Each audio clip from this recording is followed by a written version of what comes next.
Magandang araw po mga kapraps. Nandito tayo ngayon sa bayan ng Liliw, Laguna. May property akong i-offer sa inyo. Ito po. Bali ang sukat nito mga kapraps, mahaba po ang frontage nito.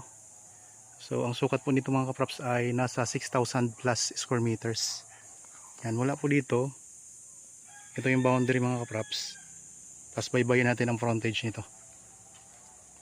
Yan, may mga tanim tayong mga halaman dito. Tapos marami itong mga puno ng rambutan. Ang kagandahan mga kapraps, pwede tayo ditong mag-cut. Pwede pong 2,000 square meters ikat natin.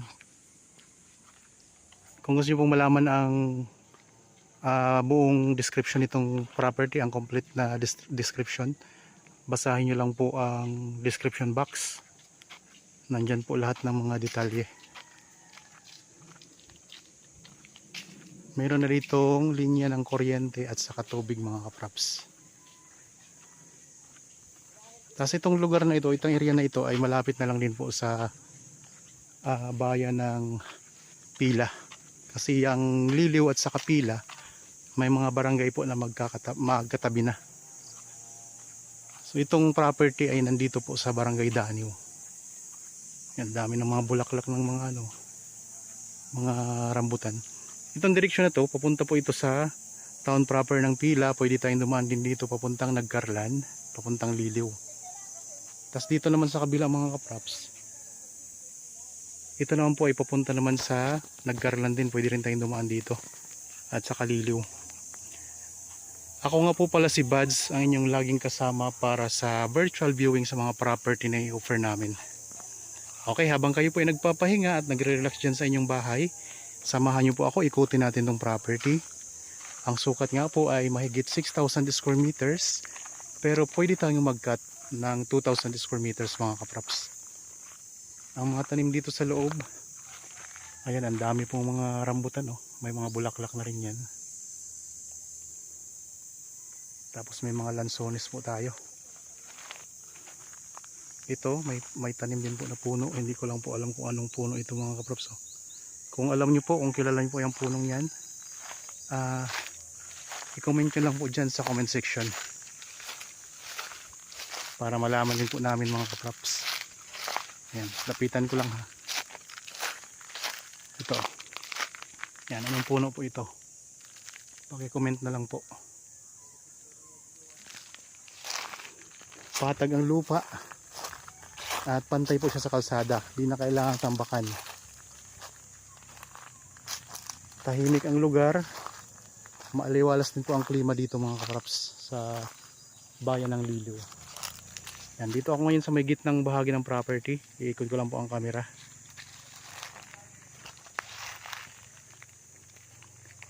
Kung sakaling naghahanap kayo ng property dito sa bayan ng Liliw, ay ito po, tingnan nyo na po ito mga kapraps. Baka magustuhan nyo to. Visit nyo lang po para makita nyo po ng personal ito. Kasi mas maganda po kung makikita nyo ng personal talaga ang property.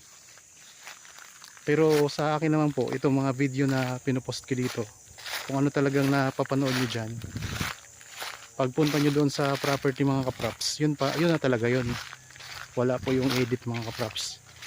Ang nagbabago lang dyan yung mga damo, may mga tumubo na, o kaya may mga hinawan na yung mga damo, o nilinis na. Kaya yun lang po ang nagbabago pag pinupuntahan nyo. Tingnan nyo. Ayan po ang kalsada mga kapraps, yung dinaanan natin kanina. So pwede kayong mag-cut ha, 2,000 square meters kung gusto nyo maliit lang. Pero kung gusto nyo ubusin lahat, kasi maganda naman tong property, gusto nyo buong bilhin, pwede rin naman po. Ang korte ng lupa mga kapraps ay rectangle, mahaba po ang frontage. Tapos ito po yung boundary nya, yung may mga masukal na yan, yan yung pinaka boundary nitong property. Tapos ang ano nito mga kapraps, ang isa pa sa i-describe ko sa inyo, meron tong dalawang frontage. Kasi parang ang ano kasi mga kapraps, ang kalsada lumiko siya, di ba? Ganyan, pag ganyan siya, oh. Straight po yan. Tapos yun po ang corner, parang naging corner lot itong property. Pagdating natin dyan, lumiko. Tas ito naman po ang inyong front naman dito. So nagiging parang corner lot po ang style nitong lupa mga kaprops.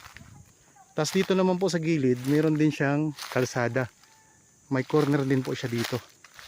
Kaya kung tayo po ay bibili ng lupa, pag nasa corner po yung lupa mga kaprops, mas mataas talaga ang presyo.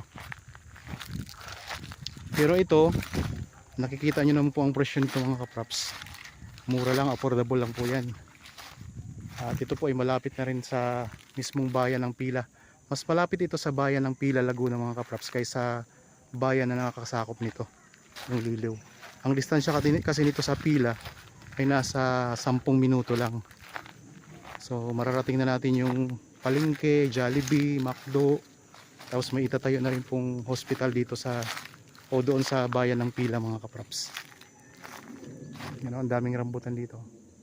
Tapos meron ng maliit na bahay na nakatayo. Yan, kasama na po yan mga kaprops. Ayan lang ang kalsada natin. Yan. Aspaltado po yung kalsada mga kaprops.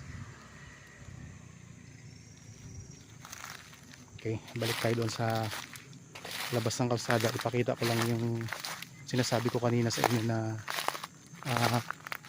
parang corner lot na rin siya. Kasi paliko yung kalsada dito.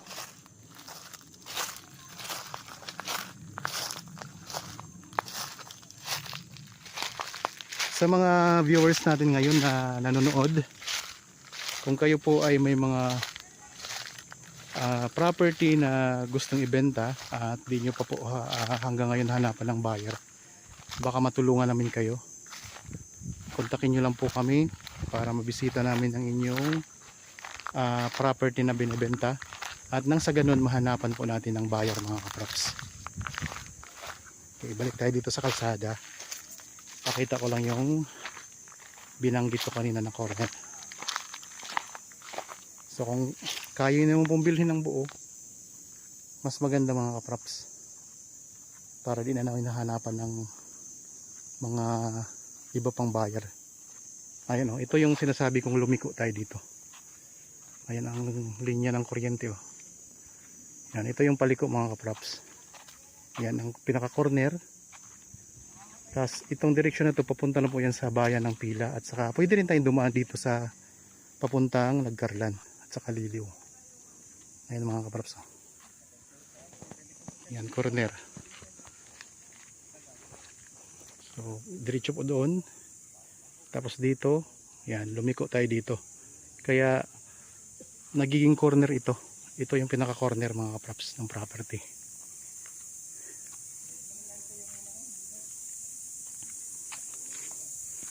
Yan.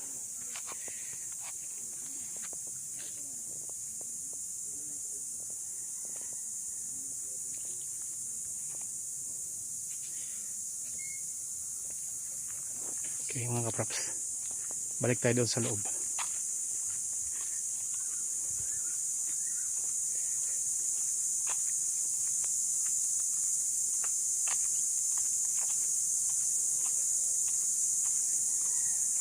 Kung kayo po'y mahilig magtanim, pwede pa kayo magtanim dito. Marami pang bakante ang lupa. Malawak. 6,000 plus square meters.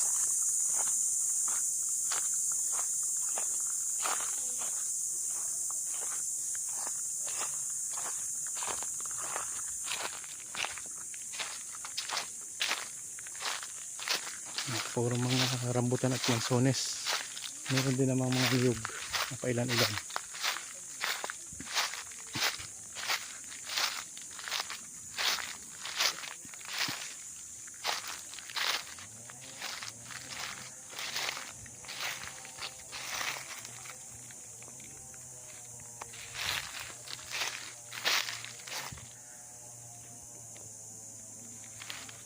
Mga kaprops, naikot na natin tong property. Sana nagustuhan nyo po.